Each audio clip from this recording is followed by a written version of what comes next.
For over 2 centuries, they were the most feared empire on earth.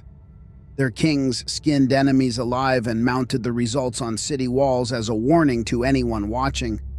Their armies crossed deserts, scaled mountain passes, and shattered kingdoms that had stood for 1,000 years. The Neo-Assyrian Empire, at its height, controlled territory stretching from Egypt to the Persian Gulf. Their capital, Nineveh, held over 100,000 people at a time when most cities counted fewer than 10,000 souls. It was, by every measure, the largest city on earth. And then, in the space of roughly 3 years, it was gone. Not weakened, not pushed back, gone. Erased so completely that within 2 generations, people in the region were asking whether this place had ever existed at all. The Greek historian Xenophon marched his entire army directly past the ruins of Nineveh 50 years after its fall and had no idea what city he was looking at. So, what happened? The textbook answer is a coalition of enemies: Babylon, the Medes, Egypt, finally uniting to tear the empire apart while it was weakened by civil war. And that explanation is not wrong, but it may be incomplete. Because here is what mainstream historians quietly acknowledge but rarely explore. The collapse of Assyria was not just military, it was total, cultural, spiritual. It was as though the empire did not simply lose a war, it lost its reason to exist. Some ancient accounts suggest the kings themselves believed they had crossed a line, that they had disturbed something older than their own civilization, something they called the Apkallu. Stay with us, because whether you believe in ancient curses or not, what the historical record shows about the final decades of Nineveh is genuinely strange. And it begins not with a battle, but with a murder inside a temple. Let's begin with what the history books tell us, because the mainstream story is extraordinary on its own terms. By 700 BCE, the Neo-Assyrian Empire under King Sennacherib was the dominant force in the known world. Sennacherib was brilliant, methodical, and deeply invested in his divine mandate. He didn't merely conquer enemies, he erased them. When the ancient city of Babylon defied him, he didn't simply sack it. He systematically dismantled it, redirected the Euphrates River through its ruins, and declared that even its memory should be obliterated. That decision and the destruction of Babylon is where historians point to the beginning of the end. Babylon was not just a city, it was the religious center of Mesopotamia. Its patron deity, Marduk, was considered by much of the ancient world to be the king of all gods. By destroying Babylon, Sennacherib did not simply make military enemies, he made theological enemies. And those enemies were living inside his own palace walls. In 681 BCE, Sennacherib was assassinated by his own sons while praying in a temple. Ancient sources agree on this point across multiple traditions. Babylonian chronicles, Hebrew scripture, and Assyrian records all describe a king killed by his own blood inside a house of worship. Most scholars attribute the killing to a succession dispute. One surviving son, Esarhaddon, defeated his brothers and claimed the throne. Esarhaddon made a revealing choice. He rebuilt Babylon. He restored its temples with urgency that, looking back, seems almost desperate. He performed elaborate ritual atonements designed to repair whatever his father had broken in the divine order. For a time, it appeared to work. He expanded the empire further than Sennacherib ever had, even conquering Egypt. But Esarhaddon died on a military campaign, and the king who inherited the empire, Ashurbanipal, widely considered the most educated ruler in Assyrian history, found himself presiding over an empire that was quietly coming apart at its foundations. Ashurbanipal built the Great Library of Nineveh, the world's first systematically organized collection of knowledge. He gathered 30,000 clay tablets covering medicine, astronomy, mathematics, mythology, and law. The collection included the Epic of Gilgamesh, one of the oldest stories in human history. It included the Enuma Elish, the Babylonian creation epic, and it included extensive ritual texts about the beings the Mesopotamians credited with founding civilization itself. the Apkallu. Then Ashurbanipal died, and the civil war that followed was unlike anything in Assyrian history. It did not look like a contest for power. It looked like a collapse of belief. Generals stopped fighting, governors stopped administering. Historians note with some discomfort that the people who ran the empire seemed in these final years to simply stop functioning. Within 20 years of Ashurbanipal's death, Nineveh was rubble. Here is where the mainstream story starts to feel incomplete. Not wrong, the historical evidence is solid, but it describes symptoms without fully naming the disease. Empires do not typically die this fast. Rome's decline unfolded across centuries. The Zhou dynasty in China fragmented over hundreds of years. Even the Bronze Age collapse, widely considered history's most dramatic civilizational implosion, unfolded across several decades and multiple generations. The Neo-Assyrian Empire, one of the most militarily sophisticated and administratively complex civilizations in recorded history, collapsed inside a single generation. The military explanation does not fully account for what we find in the record. The Babylonian Chronicle, our best near-contemporary source for these events, describes the fall of Nineveh in strangely flat, almost procedural language. There is no great last stand described. The city, with a population of 100,000, appears to have offered less organized resistance than smaller Assyrian provincial towns had in earlier campaigns.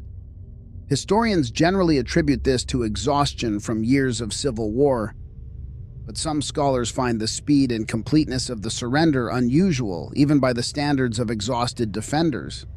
Even more unusual is what happened after the fall.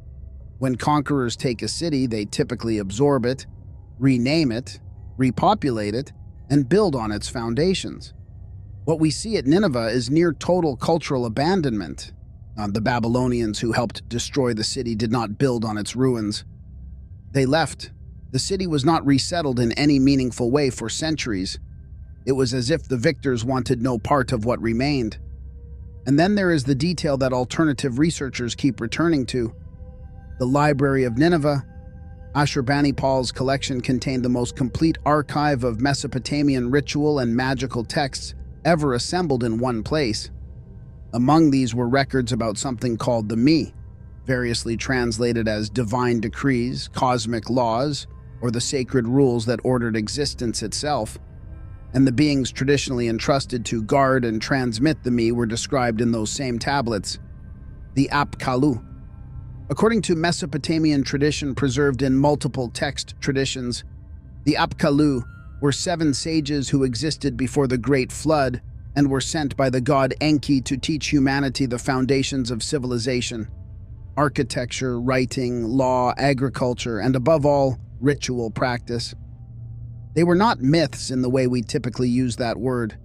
To the people who built Nineveh, they were historical figures. They were the original keepers of the bond between the human world and the divine order. And that bond, the texts suggest, required maintenance, specific temples, specific rituals, performed correctly, in the right places at the right times. Here is where the question from researchers who study Mesopotamian religion becomes pointed. What happens to a civilization when those temples are destroyed? What Sennacherib did to Babylon was not only a military act. He destroyed the temple complex of Esagila, the structure that Babylonian priests described as the earthly anchor of Marduk's divine presence. And according to some cuneiform texts recovered much later, he removed or desecrated what priests called the bond of heaven and earth. Whether that was a physical object, a ritual sequence, or a theological concept, we cannot say with certainty.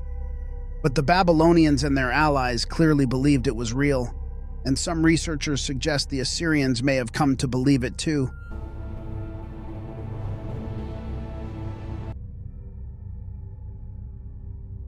Now, and this is important, what follows is speculative.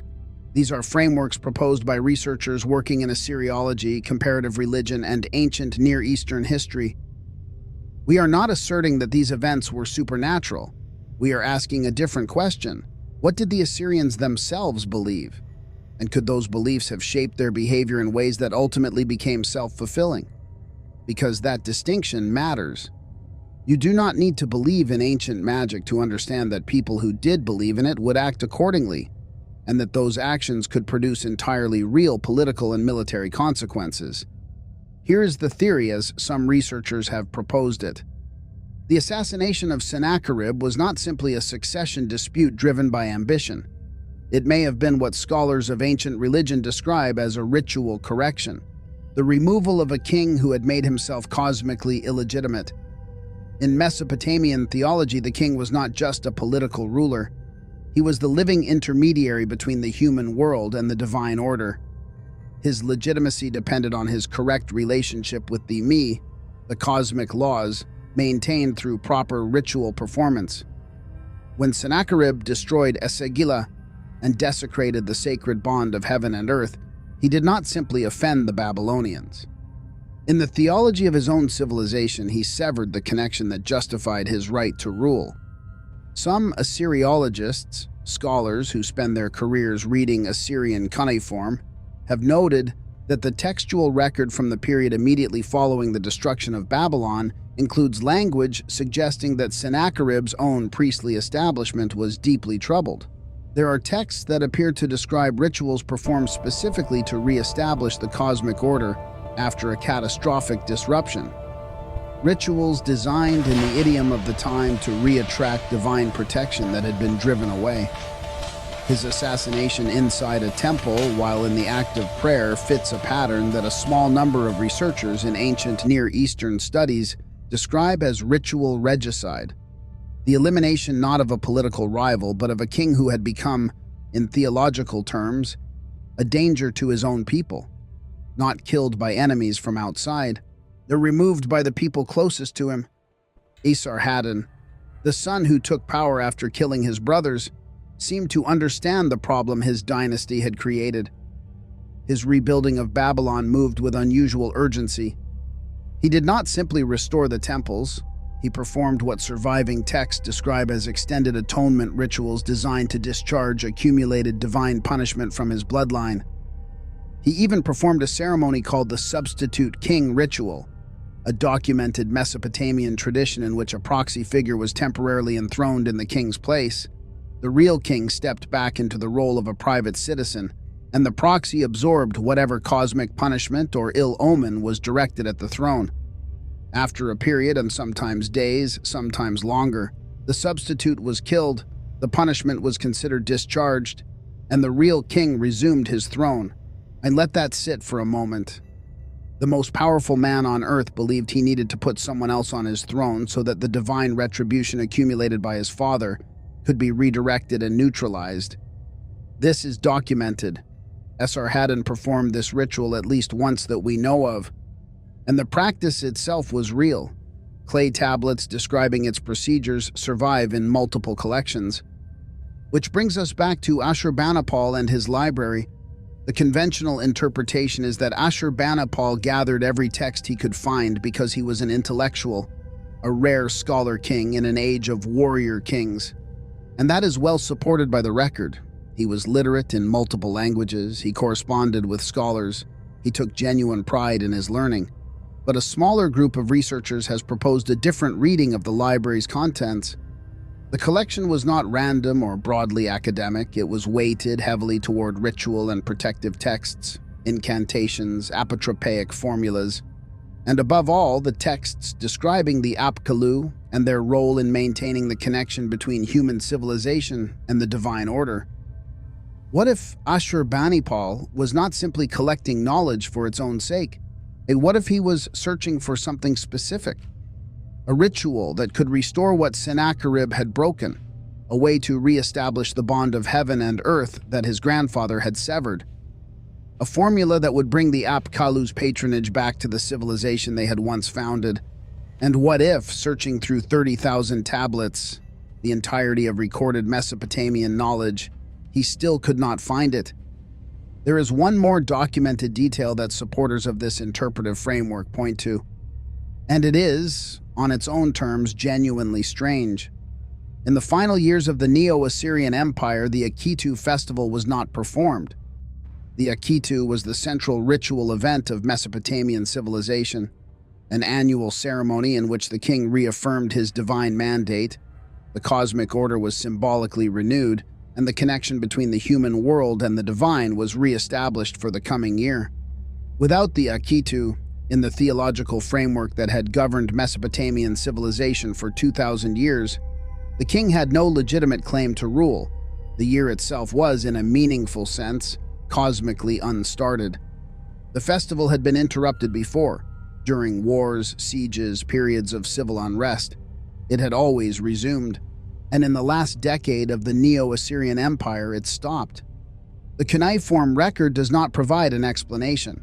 No text says, "We could not perform the ritual because of the war, or because the priests were displaced, or because the king refused." It simply does not appear in the record. The Akkitu just stopped. So let's come back to the question we started with. Did the Neo-Assyrian Empire fall because of a coalition of enemies, a dynasty torn apart by civil war, and a military machine that finally ran out of road? Almost certainly, yes. The mainstream historical account is well supported, coherent, and does not require anything beyond politics and warfare to explain. But here is what the history textbooks tend to skip over. The people inside that empire, the kings, the priests, the scholars, the soldiers, did not experience their own collapse as a military defeat. They experienced it as a theological crisis, a failure of ritual, a withdrawal of divine protection, a sign that something older and more powerful than their armies had turned its face away from them. Whether you read that as the psychology of a civilization in crisis, as political manipulation by an elite using religion as cover, or as something stranger, the result was the same. An empire that made the entire known world tremble vanished so completely that within a generation people were asking whether it had ever really existed. So I want to hear from you. Drop your answer in the comments. Do you think the fall of Nineveh was purely military and political? Or is there something in the ritual collapse, the Akkitu that stopped, the temples that were never rebuilt, the library no one finished reading, that mainstream history isn't fully reckoning with? And which theory do you find most compelling? Political coup, military exhaustion, or something the Apkallu texts might actually explain? If this is your kind of history, and the kind that lives in the space between what we can prove and what we can't explain, you know what to do. We'll see you at the next one.